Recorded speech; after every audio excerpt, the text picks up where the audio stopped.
it started with a bunch of college students based out of, yeah, great. Based out of Delhi University. And that time I was in school, I gave my boards, then I joined, and I helped scale up and work on new programs. So mostly our focus has been on community building, because we genuinely believe that the youth has a lot of potential and they really care about this issue, right? But they lack the soft skills, technical skills, knowledge to actually go ahead with their projects.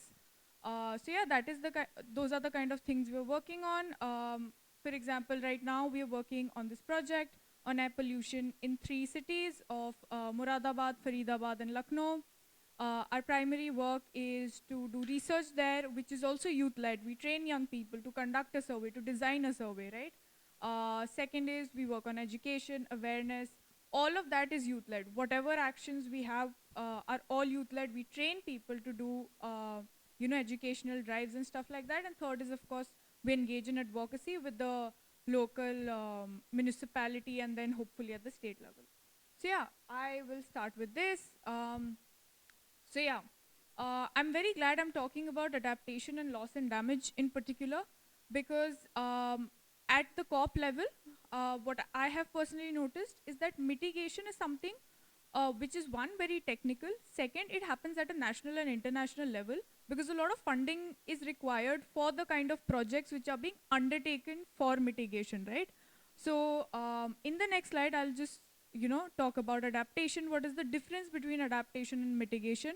And because I know we have people from very different backgrounds, what I've tried to do here is that I've tried to build on the concept of both adaptation and loss and damage, so that we are able to think about how we can get involved at the local level, then take it upwards. What are the recommendations? Because you all would be required to give recommendations on the third day.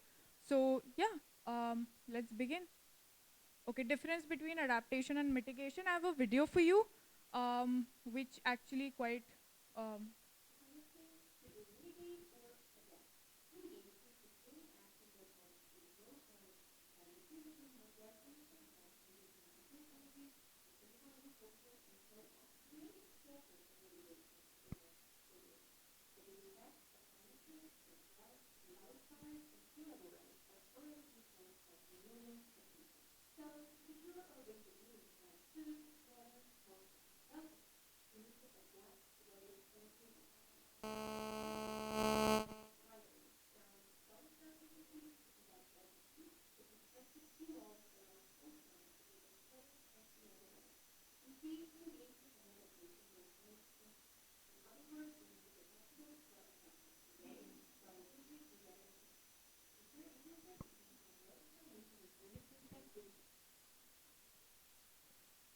great. Okay. So I'll try to give an imagery to sort of help you differentiate between mitigation and adaptation. Imagine a tap is running and there's a broken bucket, right? And it's just water is flowing and it's getting wasted, right? So the first thing you'll do is, of course, you'll stop the tap so that the water stops getting wasted. But there is a hole in the bucket. You need to fix it, right? You need to prevent the water from getting out and wasted. So that is the difference between adaptation and mitigation. Mitigation is basically, as she mentioned, it looks at preventing more greenhouse gases from getting into the atmosphere, so that there's lesser heating. But the truth is, as we all know, and as is evident from our news cycle this year in itself, that our ecosystems are getting disrupted today. What do we do about it? That is exactly what adaptation is. How do we adapt to the damage which has already been caused, right? Adaptation basically looks at how can we continue doing what we are doing, right? Our livelihoods, basically. It focuses a lot on that, because our traditional livelihoods in India are getting affected the most by climate change. For example, your agriculture, your fisheries, even normal laboring jobs. For example, people who work, for example, there are people who are working on a building right behind us. Ahmedabad sees very severe heat waves. Delhi sees very severe heat waves. The entire of South Asia saw very severe heat waves this year. So how do you adapt to those changing circumstances which are becoming more severe as the year goes by? Um, Next slide. So I just want everyone to sort of go through these actions and tell me one by one which side it goes to. So ensuring crops, what is that? Like, right, it is adaptation because your crops are getting ruined year after year. You're ensuring crops so that you don't face those damages, right, which you would have otherwise faced. Second is installing solar panels. Mitigation, correct. So you are preventing more greenhouse gases from going into the atmosphere. You have renewable energy. Third, using more cycles instead of cars. Mitigation, again the same logic, lesser greenhouse gas emissions. Making bunds, adaptation.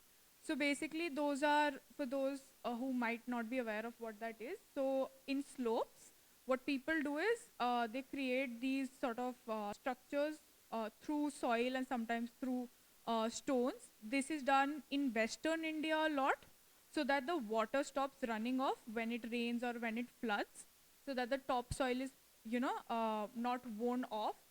So there's better soil quality, and sometimes this has actually helped with better yields year after year. Then the next one is building rainwater harvesting pits. Yeah, it is adaptation because again in the west of India, as heat waves become more severe and water levels are receding, they need rainwater, they store rainwater so as to deal with whatever happens during the summer months. So you're dealing, adaptation is basically dealing with whatever that is going on due to climate change. Then is segregating, recycling, and reducing waste. Mitigation, right. Then next is setting up quick communication channels for reporting forest fires. Adaptation, because forest fires are already occurring. What do you do about it? How do you, sort of make sure that the communities which are living around are safe and they can play a role in reporting of forest fires? Right. Right. So then I'll talk about best practices. So a lot of people actually have questions about the kind of solutions that are proposed to adaptation and mitigation, right? Because a lot of solutions look at both, and the best solutions are the ones which look at both, right? That you are not just mitigating greenhouse gas emissions, but you're also adapting to whatever is going on. So, for example, which is given here is soil management. Healthy soil can store more carbon. It doesn't release carbon like, soil which is bad. And at the same time, it acts as a buffer against climate change by preventing landslides and by preventing, the runoff of the topsoil. So this is the chart. So some common ones which are the best solutions are habitat restoration, soil conservation, reforestation, just transition, right? Also, one major point here that I would like to talk about is avoid maladaptation, because there are some adaptation techniques that are being proposed which might not be the best ones in the long run, and the best ones are, well, ACs. That you cannot, make your rooms and your halls and everything cooler by just installing ACs, because of course, one, it gives out heat in the current, like it makes your outside much hotter, right? And of course it's giving out greenhouse gas emissions. I actually wanted to know if anyone has any example of like a maladaptation example that you've seen around yourself, maybe. Use of air filters, right. Like in Delhi especially, a lot of people look down on this whole industry of air filters which is coming up, because it's not talking, one, about the source of, air pollution. Second is, yeah, of course it's adaptation, but air filters, their capacity is not that much. And third, it's not really a solution, let's be honest. um, yeah. So I'd like to talk about the economics of adaptation, because thinking about the economics of adaptation is very important when you're going into a COY, when you're going into a COP, because those are primarily spaces which are talking about finance. And like Hita mentioned, one of the contentious issues has always been, climate finance. So, and adaptation finance is another very, very contentious issue, for a matter of fact. So the World Bank estimates that adapting to 2 degrees Celsius of warming will cost us 70 to 100 billion dollars per year up until 2050. But a lot of people say that we will require much more because as the years go by, the extreme events are becoming more severe and they're harder to deal with. So there's that. Cheapest option is to start adaptation now so that your damages don't keep adding up. So that if you adapt right now, if you have good adaptation strategies in place like right now, then the damages which will occur will be lesser. um, New opportunities. The largest businesses agree that adaptation solutions could create an extra $236 billion profit in the short to medium term, which is actually quite great because a lot of times climate solutions are ones which will give you profits in the longer term, which a lot of Indian entrepreneurs are not okay with. They want it in the short or medium term, right? Um, Economics of adaptation, I'll take the example of, say, the soil one which we had. Having healthier soils does give you better yields, right? So then that is a direct economic incentive. Right, so I'll talk about adaptation at UNFCCC. There was the Adaptation Fund in 2001 to finance adaptation projects and programs in developing country parties to the Kyoto Protocol. Um, so the Adaptation Fund is still there. At COP26, there were major contributions to the Adaptation Fund. And very recently, very recently, countries have actually started pledging to the Adaptation Fund. So then there was the Adaptation Committee, which was established in 2010 to promote the implementation of enhanced action on adaptation. This is more of the technical side, where this entire committee works on, like technical inputs on how it should go about, what are the monitoring and evaluation methods that you should use to see whether countries are actually having good adaptation plans, how they're developing those adaptation plans, because each country has its own requirements. For example, India has very diverse requirements than, say, like a small island nation, right? Or it has very different things that it wants to focus on in its adaptation plans than a Brazil, because the livelihoods that we have are very different. Glass, this is about COP26 specifically. There was a 2-year working program that was finalized, which was on global goal on adaptation. The global goal on adaptation is nothing but, frankly, the amalgamation of a lot of conversation around adaptation. It focuses on, one, that all countries develop a national adaptation plan, which is already sort of happening. Second is, what are the monitoring and evaluation programs that are developed by the UNFCCC and by different countries to sort of see that, okay, are we making progress on our adaptation goals?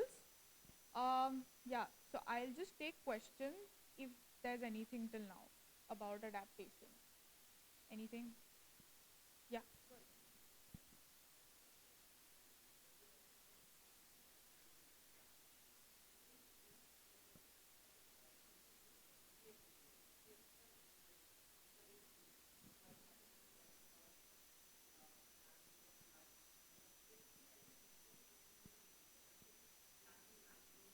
Yeah, exactly.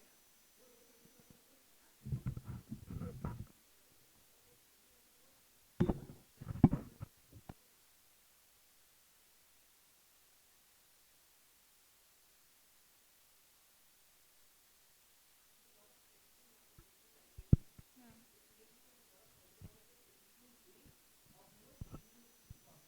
Yeah.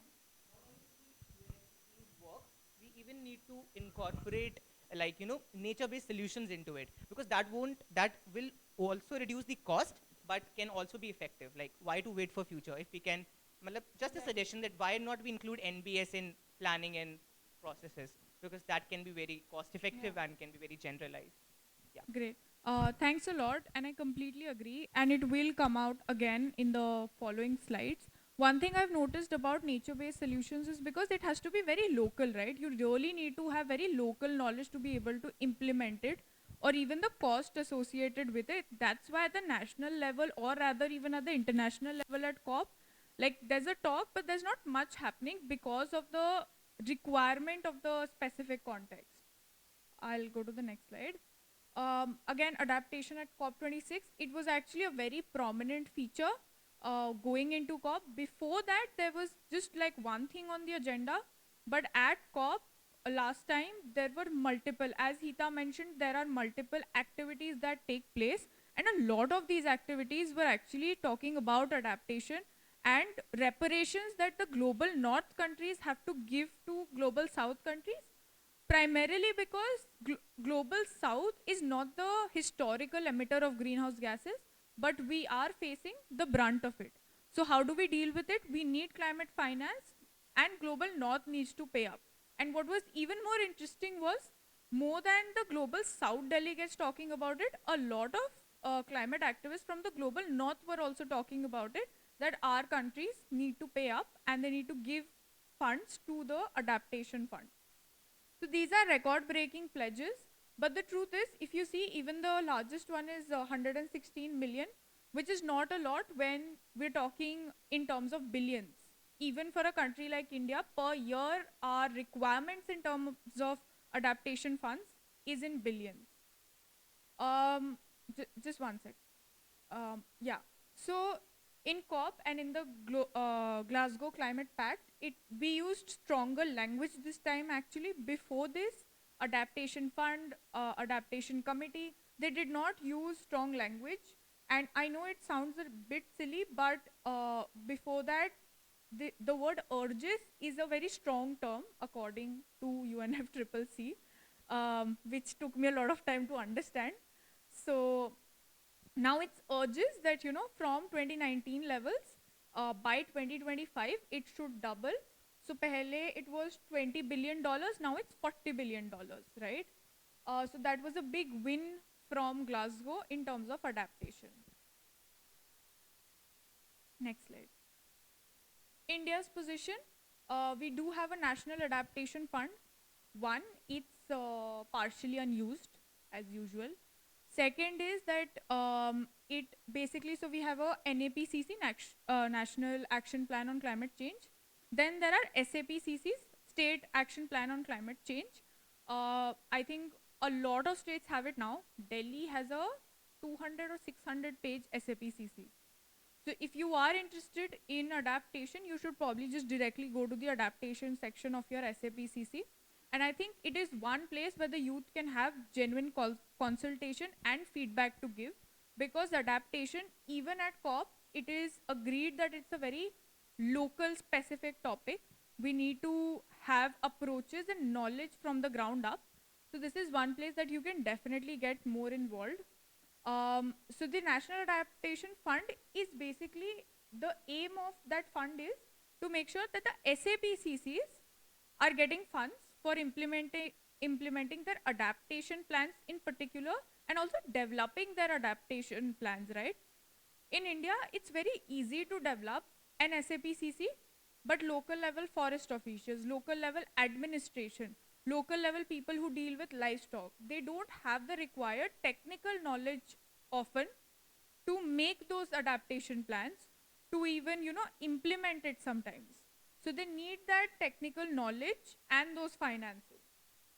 Paucity of financial resources and knowledge about adaptation has been one major barrier. For example, in our 2019 budget, $14 million were assigned to our adaptation fund, which is quite less for like our targets. Second is, there's a lack of coordination between various governmental agencies. I feel like we should just stop writing this at this point, because it's common to all our programs across. So this is one thing.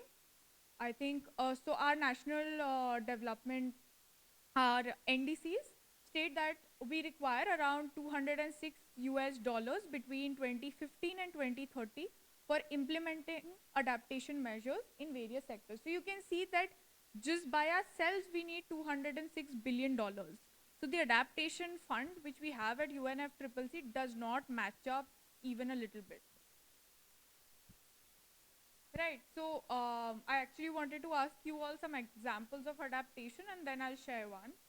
So if anybody wants to share like an example of adaptation that they've seen around themselves and which they like, or even like one they thought wasn't that good.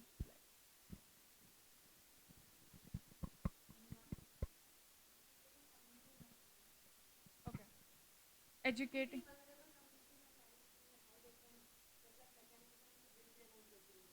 Exactly. Uh, Developing their own resilience, and it will look very different from state to state and from district to district. Anybody else? Exactly. The priorities that they have are very different. So, great. Any, yeah, go ahead. Working on source for waste segregation. Um, so I have two thoughts on this. One is that it's more about mitigation because you're preventing the waste from going into your landfill and creating more greenhouse gas over time. But what I also feel is, I'll give you an example. Very recently, I went to Delhi's one very big landfill, which is Ghazipur landfill, and I met the women waste workers who work there, and they literally live right next to the landfill, like they're living almost in the landfill, right? And they have multiple health problems. Their children are growing up in the landfill, and it's a very sorry state, but the truth is, they have not contributed to it. And this is one problem that India cannot put on the West. The problem is ours. People like me, people who use those resources. So my concern with adaptation is also, how do we adapt to something like that? That land fire catches fire every summer. People die on that landfill. So how do you build that resilience? How do you adapt to even our local problems that we are creating, right? Delhi is anyway, it was touching 48 degrees. In that, we have such a big landfill. People are working in that landfill. So adaptation, how do these people adapt to that? And they had their solutions, but there's no one to well listen. So yeah, is are there any other? I'll just come back to you. You can.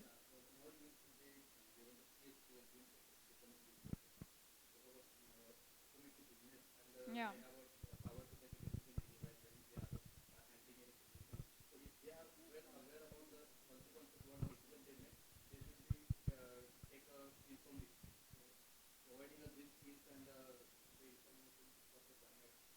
Yeah.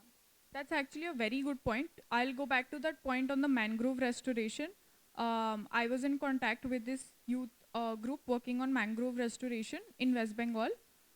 They knew what was to be planted, how was it to be, taken ahead for the next 3 4 years. But there was like a state level bureaucracy which was sort of getting in the way. Um, and this is a green job, you know. Um, Taking care of that nursery and making sure that the mangrove stands, so that is a green job in itself. They need financial resources, they need technical knowledge. So yeah, very good point.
Cut down, that's there. And all I'm saying is that even the green jobs thing, I think it should be upscaled and we should have more people working in other sectors. Thank you for adding. I think that would be the extension of what she said. That is the green building concept. It's the buzzword in the market though, but still the kind of implementation need to be done with our urban planning Yeah. and green building. I think that needs to be promoted more. Yeah, I completely agree. For example, somebody was talking about the heat reflectant thing. I think that is one of like a really good tech for adaptation for heat stressed areas. Any other?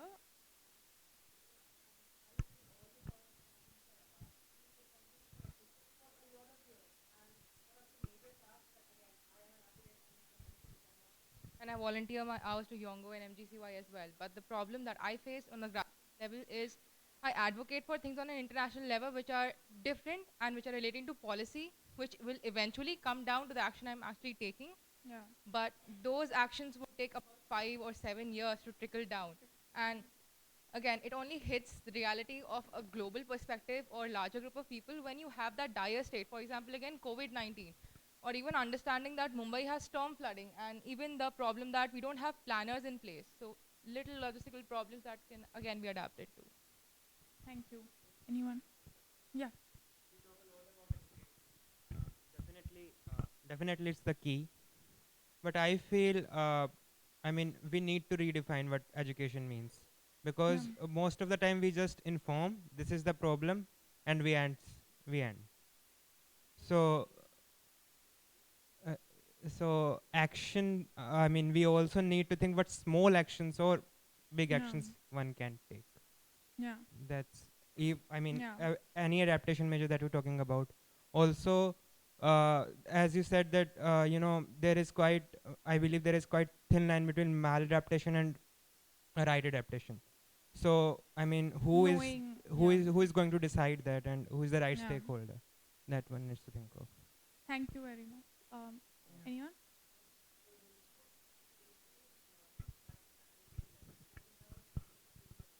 Operating in Ambikapur, Madhya Pradesh, pertaining to waste management. Okay. So if those sort of models are adopted at the pan-Indian level or at the international or global level, that would have been, an excellent Yeah. way of promoting how indigenous work can be. Yeah. I think most of the adaptation funds go to the local or the state level.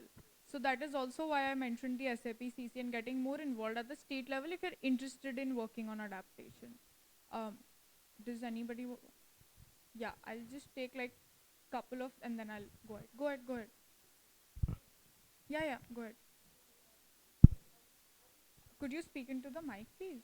Thank you. Okay, being a food technologist, I've been researching about this connection between this SDG 2 food security with reasonable consumption and production. And I often say that if we cite an example as India, the last global hunger index is showing that we are about 100 plus the position, and it's not been reducing as much. At the same time, we can see that the food wastage is creating much more global warming on the other side, and this Yeah. unbalancing is still there. So Yeah. I mean that adaptation should be took place between balancing these two things Yeah. together. So also something that I want to mention is that at COP, in terms of climate finance, there's a lot of focus on mitigation, right? But adaptation is not that much of a focus. At this COP, it did become a focus, but that's primarily because, again, of the power dynamics between the global south and global north countries. Because global north doesn't care. They don't care about adaptation. They already have the money and the tech to deal with whatever is happening. And in their countries, the effects are not that much, right? As much as in global south countries.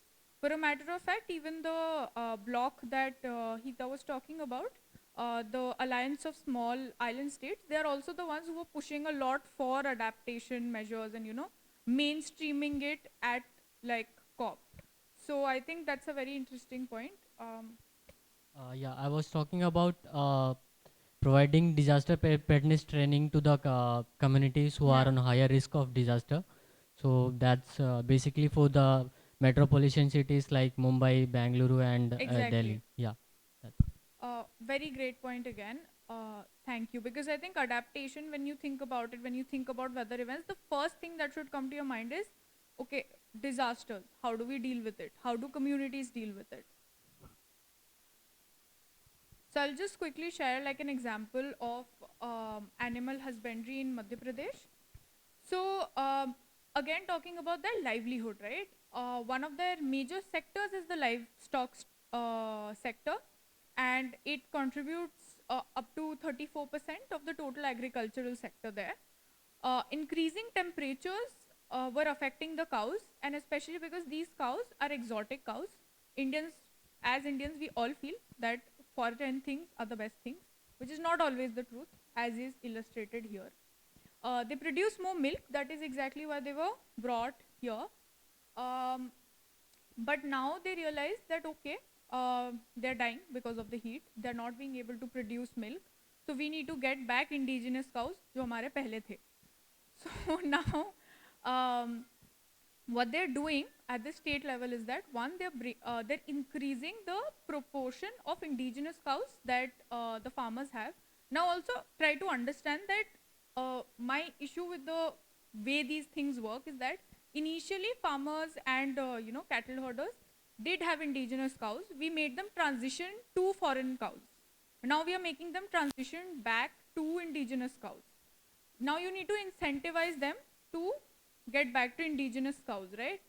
So what the state government did was they gave some indigenous cows, they gave some people some incentives to breed indigenous cows, and then provided them the kind of fodder that indigenous cows require, which also makes them a little bit more heat resistant. So now these indigenous cows don't produce as much milk as these foreign cows, but what they do is they consistently produce milk, and they are not as affected by the heat stress as the foreign cows were. So now a you have a livelihood which is still there, which was otherwise diminishing, right? I think, yeah, that was the main part of this.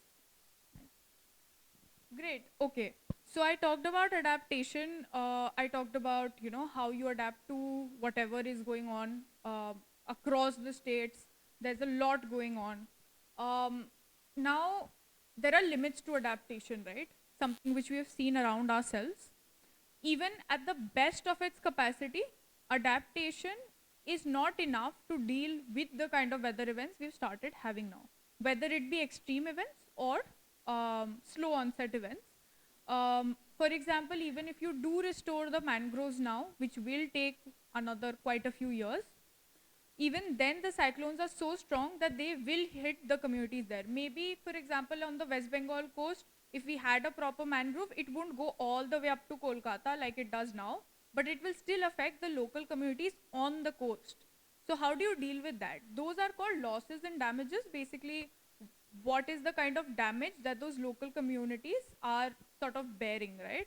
And you can see all around yourselves, even in urban areas, rural areas, across the country, that we are facing loss and damage at a personal level, at a community level, at a state level, right?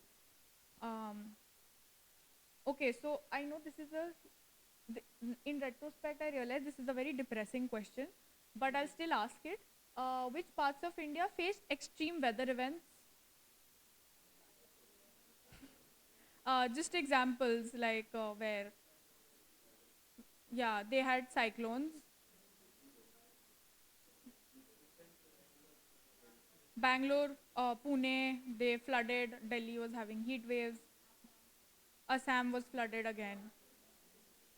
Yeah, proper North India, Central India had a heat wave. Hundreds of people died. It didn't even make it to the papers often that how many people have died due to the heat wave. So yeah, basically, I was trying to show that all parts of India are going through extreme weather events, right? So these are some of the extremities. The point is that the heating has already happened. We are trying to limit it below 1.5 degrees, but in the last century, like from the 20th century, 1.1 degrees Celsius has already increased. Pre-industrial levels, which are usually considered 1880s, from then our temperature has risen about 1.8 degrees Celsius, right? At the current level of policies, it's expected that our heating will reach up to 2 to 3 degrees Celsius by the next century, right? So we are dealing with the losses and damages which are happening now. We also have to deal with the losses and damages which will occur in the coming future. What is loss and damage? Because a lot of people might not be able to see, I'll just read it out. The actual and or potential manifestation of impacts associated with climate change in developing countries that negatively affect human and natural systems. This definition recognizes that loss and damage can arise from a spectrum of negative impacts of climate change, ranging from extreme weather events to slow onset events. I think this is pretty self-explanatory, but I would like to mention that it's focusing on developing nations, right? The loss and damage which is occurring in developing nations. Loss and damage at UNFCCC, this is pretty interesting. I think it has also evolved because of what is happening in the world, right? So in 1991, when the UNFCCC was being agreed to, that time the Alliance of Small Island Nations was talking about loss and damage. At the first conference, they were talking about loss and damage because they were facing it the most. So they were talking about an international insurance pool because what sea levels were rising then. So they were like, हम तो डूब जाएंगे, आप हमें insurance pool दो. So they were talking about an international insurance pool for vulnerable developing countries, and they believe that the damages occurring from rising sea levels, and if we have an insurance pool for it, it could provide a very good example in the future for parallel loss and damages which will be occurring through other events. They were absolutely right. In 2013, COP establishes the Warsaw International Mechanism for Loss and Damage to address loss and damage. So it was a very, it mostly talked about technical assistance. How do you measure loss and damage? How do you preemptively deal with it? The Paris Agreement includes a dedicated article recognizing the importance of averting, minimizing, and addressing loss and damage. This is a big win. Understand why? The global north does not want to talk about loss and damage because the moment there's a conversation about loss and damage, the conversation is about who is liable for the loss and damage. And they are the ones who are liable, which they know themselves. But again, the moment they become liable, they are the ones who will have to pay up for the losses and damages which are occurring in billions across our countries. So that's why there's always a very strong opposition by the global north countries.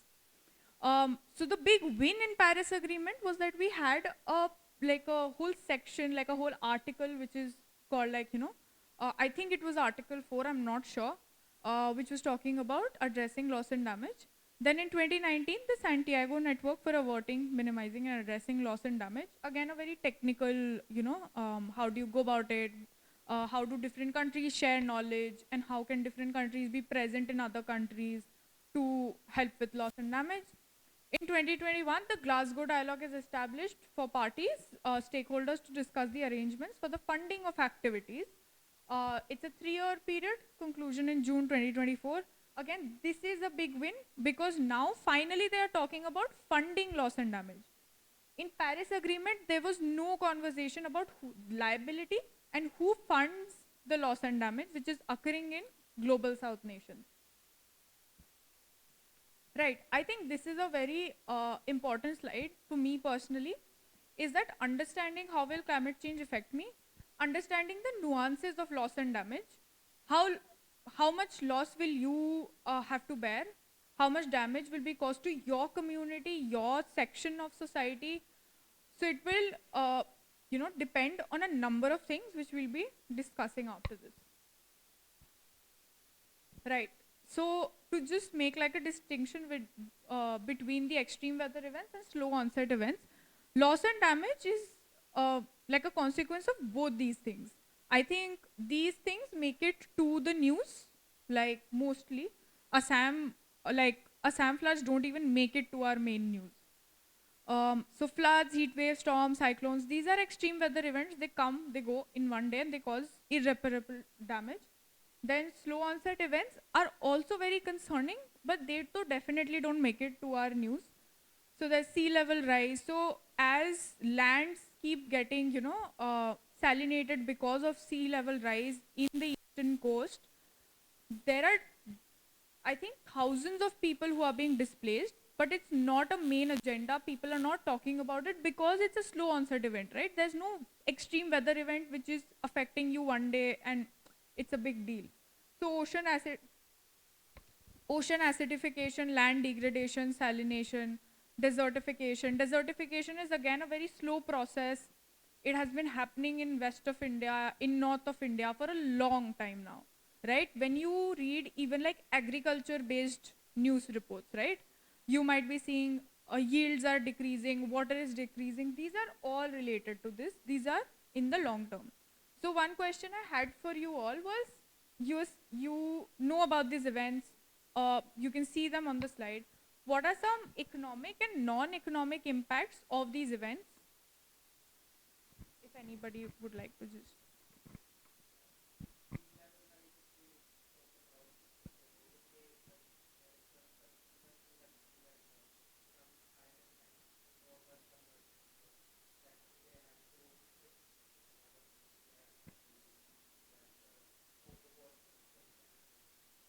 So, could you like sort of go on a little bit about what do you think is the loss and damage occurring to those communities who have had to sort of, migrate?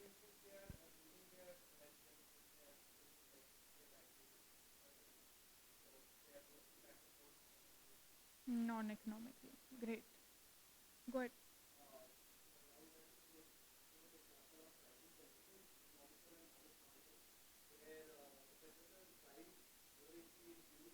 Yeah.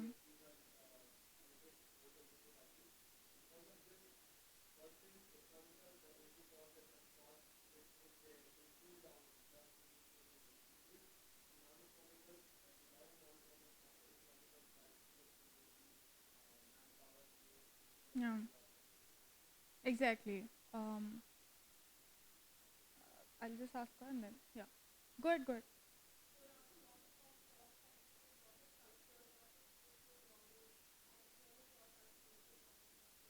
Exactly. So I'll give an example. I'm planning a trip to Assam, hopefully sometime soon. So there's an island there, Majuli, and I was told that वो डूब जाएगा 10 साल में, तो घूम के आजा types. So I was like, this is sad, but I'll go.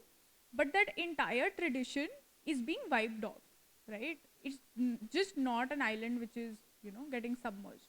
Go ahead.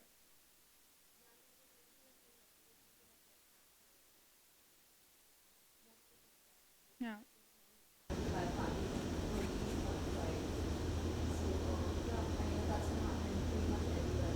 Exactly. Thank you.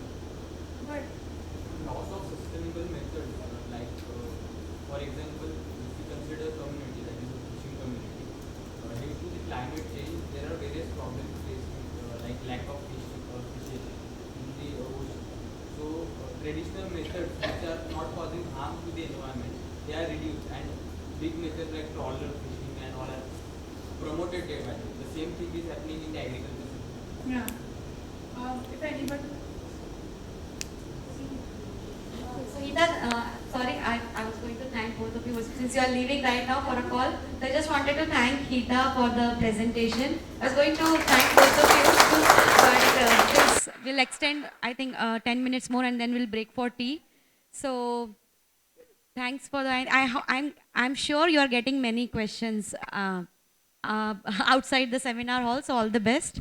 So please reach out to her if you have any questions. She's going to be here with us for the next 3 days. Yes, that's what I wanted to say, and thank you. Right. If anybody else wants to share anything, like even small things that you see around yourself. Blue person in blue t-shirt. Sorry. Yeah. Correct. Thank you.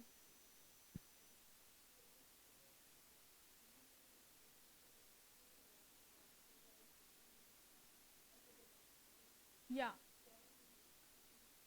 Exactly. Epidemics. Somebody else wanted to. Yeah. Go ahead.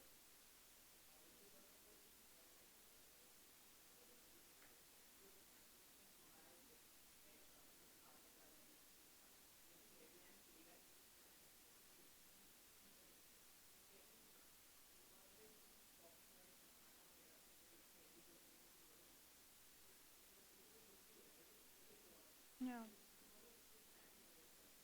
Yeah.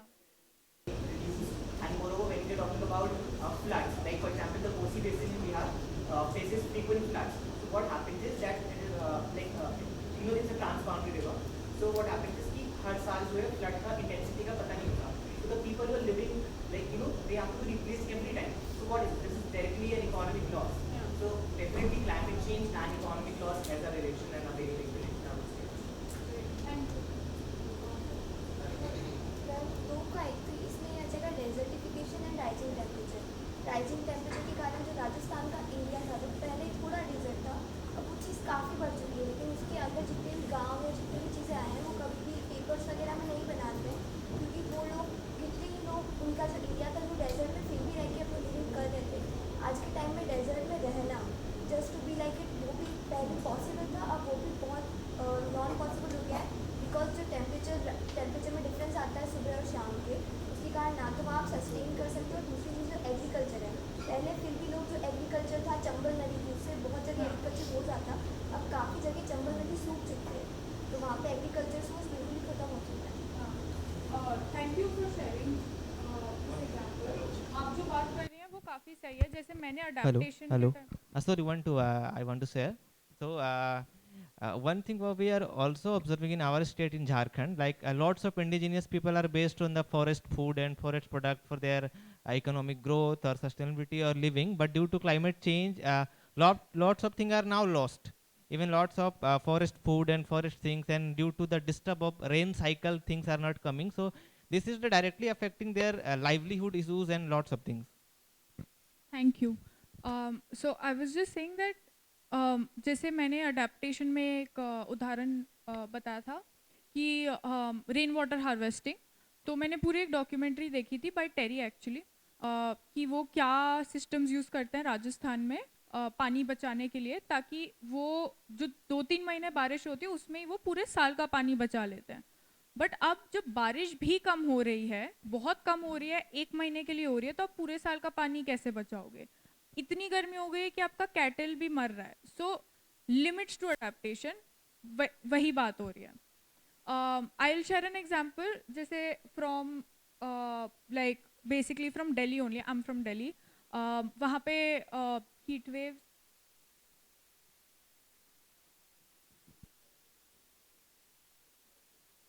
sorry, I am not sure. Basically they were talking about MNREGA में उन्होंने बनाए थे rain water harvesting system.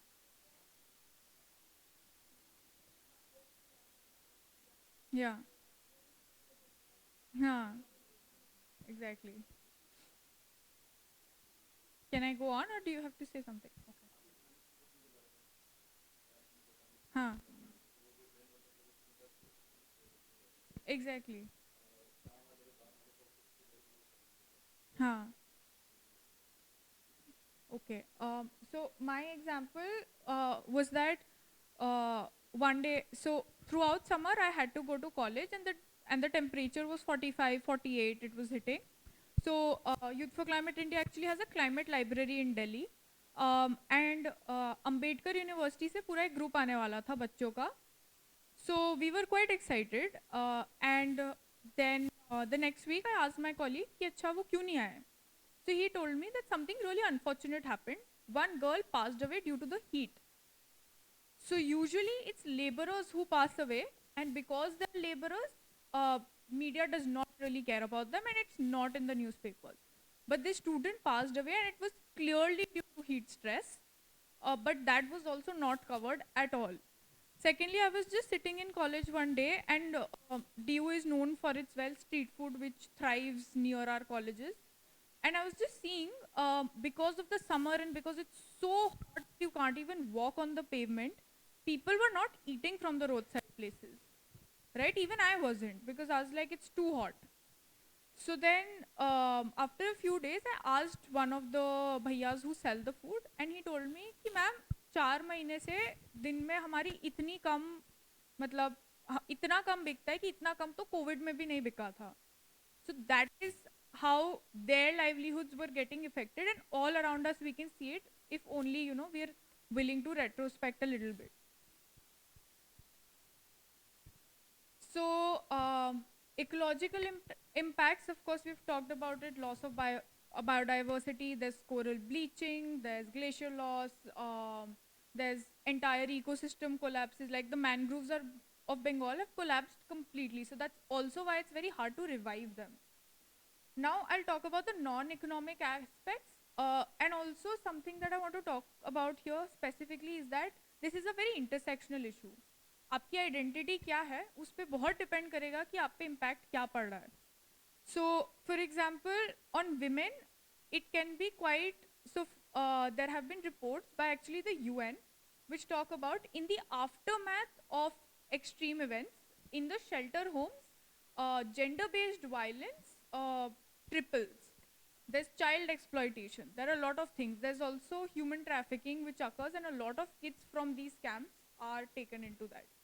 There are very recent reports linking climate change to human trafficking. So infectious diseases, as someone rightly pointed out, negative toll on mental and physical health, loss of indigenous knowledge, and this again goes back to indigenous rights, right? Their entire mode of transferring knowledge of a few communities is oral in nature. So when they get displaced and when they are not in that space anymore, their entire tradition is gone. And it's not just a tradition, it's not just kahaniyan nahi hai. It's knowledge how to, prevent disasters, how to take care of your ecosystems. There's a lot which is present in indigenous knowledge. Gender-based violence, organized crime takes place, loss of cultural identity. Then, of course, potential economic impacts are crops are lost. There's food and water insecurity when you don't have food and water, which through the normal channels, for example, PDS channel, right, public distribution system, it might not be working in a, in a completely flooded area. And often, the relief which is disbursed does not reach all people and at the right time. So people end up using their savings or taking more loans, increased debt, loss of trade, loss of access to markets. A lot of people, especially India, is filled with small and medium farmers. They depend on access to local markets from a few weeks to weeks. So this is very essential for them. Right. So I'll also talk about exposure because in the, if you could take just 2 slides, piche, I'll just show that.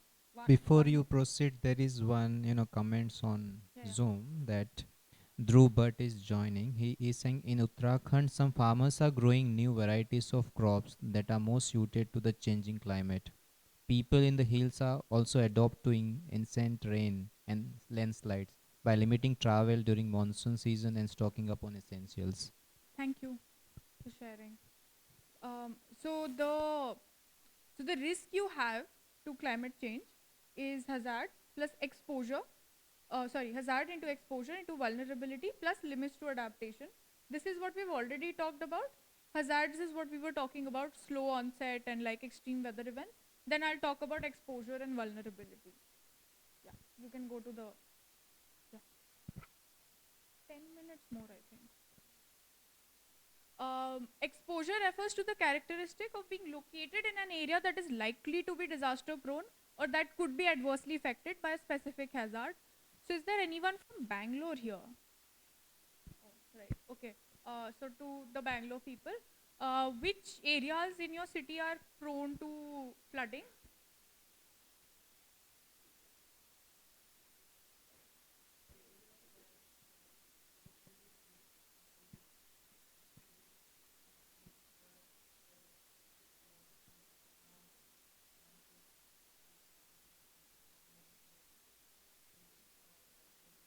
Yeah.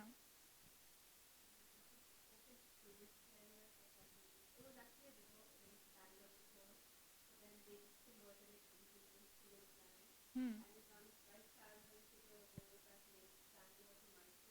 Yeah.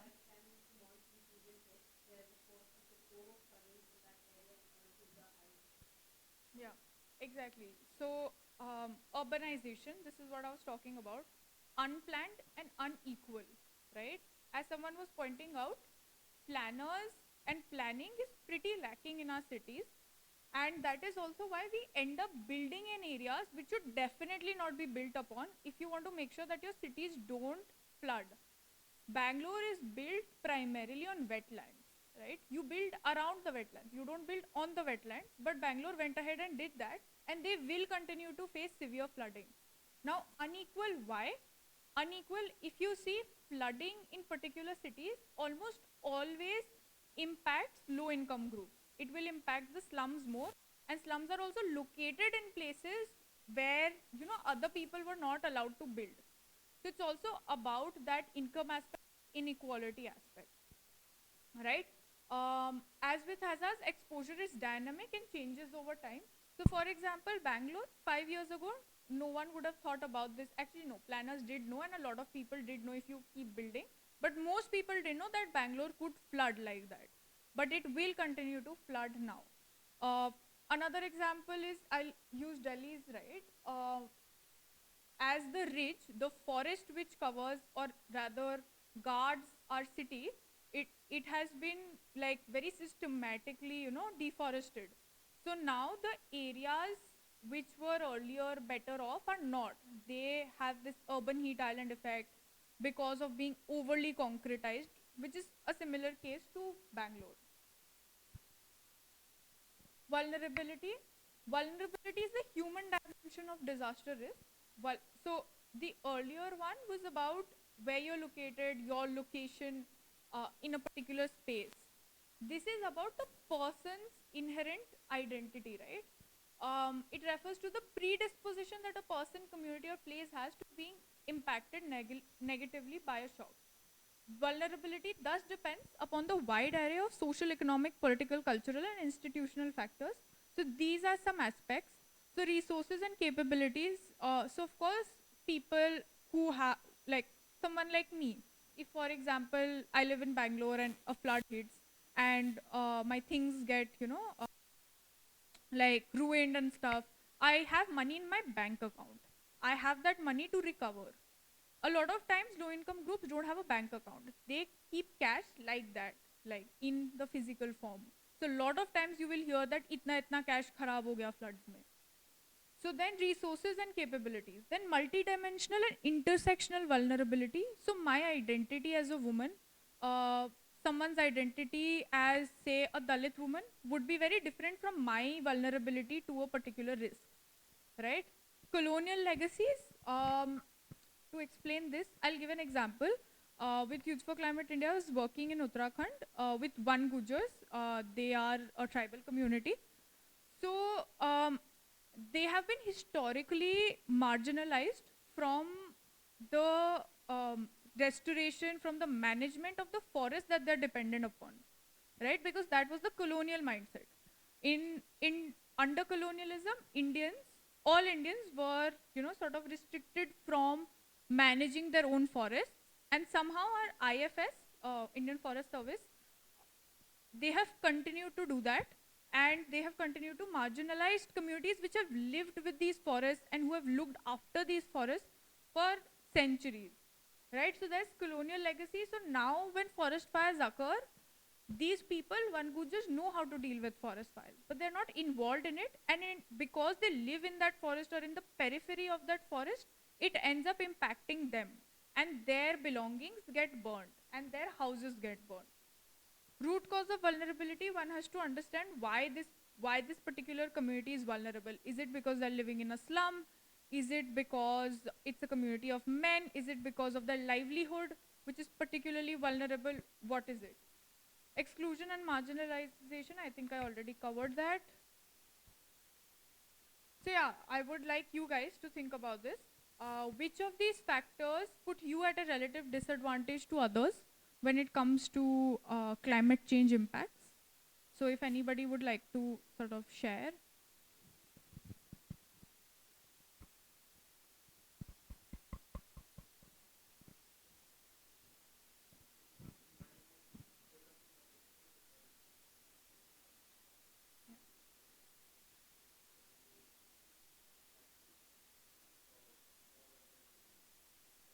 Yeah.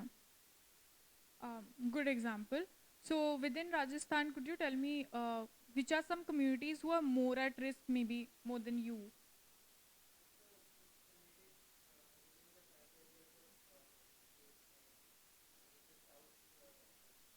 Yeah.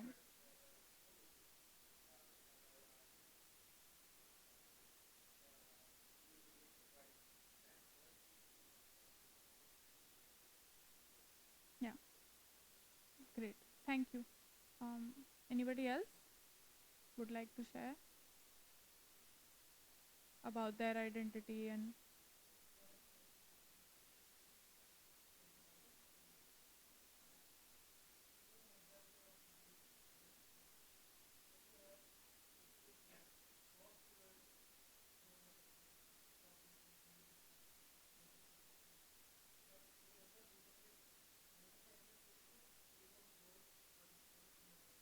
yeah,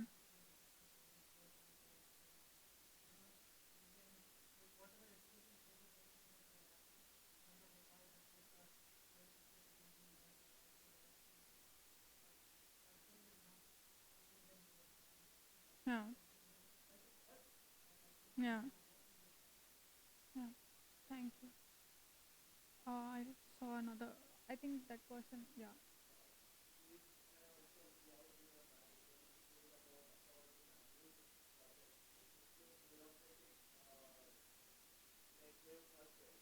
yeah, yeah. I think so. Going by the Youth for Climate India way, um, it's a lot about you know how much you're empowering a community. When you do relief work, you're going once. You can go twice. You can disburse, food and clothes, which is very important. It is service. You're doing service, but you're not empowering them to deal with the next set of extreme events which will take place. You need to teach them, okay, what is the early warning systems which is in place? How do I know when the government does have an early warning system, but it's usually not very accessible and does not reach the last mile. So how do I understand that? How do I make my community understand that? How do I prepare for it? Second is when I'm doing the restoration, what is the right process? If a certain level of employee is not listening to me, who is above them, right? Who can we speak to? Who are the other people we can speak to? Are there any local NGOs that we can speak to who can help us? So stakeholder mapping. We also teach, so with the One Gujas, this is what we're teaching them. So you do stakeholder mapping. Third is you understand that how do you, now that they are blocking us, how do you negotiate? How do you lobby? This is what Hita was talking about. Negotiation and lobbying is a whole different ball game. How do you do that? How do you speak to them in like on an equal footing? What are your rights, right? So that is how we go about it. With them, what we did was we figured out a local NGO. Then they were also lacking a little bit of financial resources. So we taught them how to do fundraising, and we of course amplified their fundraising call. So, but there are multiple approaches to it. So how do you empower that community so that they can do it in the long run? So yeah. Anybody else? Okay, then I'll go on. Addressing loss and damage, and this is the last section. So some good practices for addressing loss and damage, and this is something I would definitely recommend that if this interests you, and if you see that this is happening around you, which is very probable, um, I think taking an active having active participation onto how to address loss and damage and intersectional loss and damage is something which the youth can definitely get involved in, because from my experience, young people often know, okay, which areas are more prone to get flooded. They know people in different areas of the city or town or whatever. They know different NGOs sometimes, right? So there are a host of factors. They also have very effective communication channels, which is, well, WhatsApp and Instagram. So map multidimensional vulnerabilities. I talked about this. Communicate climate risks effectively. This is a very important point. Ahmedabad was the first city to develop a heat action plan, and the impacts were actually much better than expected. They were able to bring down heat-related deaths because of a very effective communication plan as to how they want to go about it. So what they did was, because they understand that laborers might not be people who are very literate, so they used proper codes like color coding, right? And that is how they went about it. They had a very active communication style. Act early before risks become disasters, pretty self-explanatory. Empower communities to lead local responses, something that I was just talking about. They know where they're vulnerable. They know how to recover, what are the priorities in recovery also. Fifth is ensure measures are based on the locally defined priorities of people at risk. For example, in this one Gujar community, more than anything, they care about their cattle because that is their main source of livelihood and they have a personal connect with it, right? So their main priority is saving their cattle. So you need to figure out how can you get people involved and how do you, so for example, some countries actually have a separate plan for saving cattle when extreme events take place. So which is pretty interesting. Address the underlying causes of vulnerability, as I mentioned. Take a whole of government approach. This is something which often happens, is that different departments, which is the disaster response one, the women one, child one, they all have very different approaches. They're not coordinating well.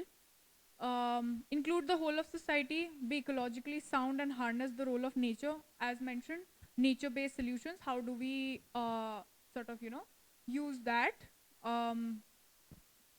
10th is always account for non-economic forms of loss and damage, which I feel is very missing in our loss and damage plans, that we're not thinking about the non-economic loss and damage one, and how to even evaluate it. How do you evaluate the kind of non-economic loss and damage that we have talked about? Examples, nature-based solutions, livelihood diversification. So nature-based solutions, I think mangrove one is a very brilliant example. Livelihood diversification in agriculture, anyway from an economy point of view, the agriculture sector, most of you must have studied in school, is a stagnant sector. They are not growing. They employ double the amount of people than their output. So livelihood diversification talks about, okay, if agricultural output is not that high, which other sector can farmers be involved in?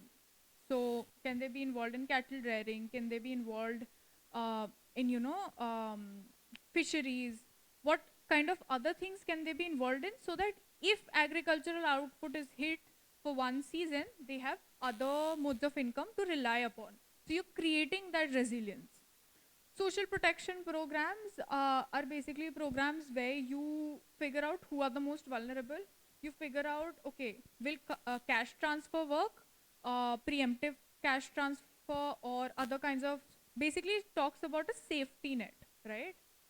Emergency response plans, pretty self-explanatory. You have a early warning system. You have an efficient way to communicate it. Engineered interventions plus infrastructure modifications. Infrastructure modifications are basically climate proofing your buildings. Reflective, panels are a good way. In other places, how do you, flood proof your buildings? This is something a lot of businesses are talking about now in Bangalore. Engineered interventions are basically floodgates. For example, the dams that are built in India, they say that they will help with controlling flood, but often you must have read yourself, in Uttarakhand, they are the reason that the flood is occurring.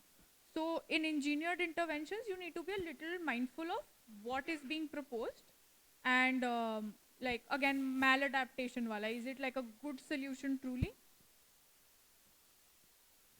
I think over, na? Yeah. Okay. Great. I think that is about it. If anybody has any questions, I'll take those now. Yeah. If anybody has questions, we'll have to discuss over tea. So sorry about that, but we are running a little late from our schedule, about half an hour late. But yes, let's thank Srijani for that elaborate and in-depth presentation, I would say, on loss and damage. And we can have questions over tea. Let's discuss over that.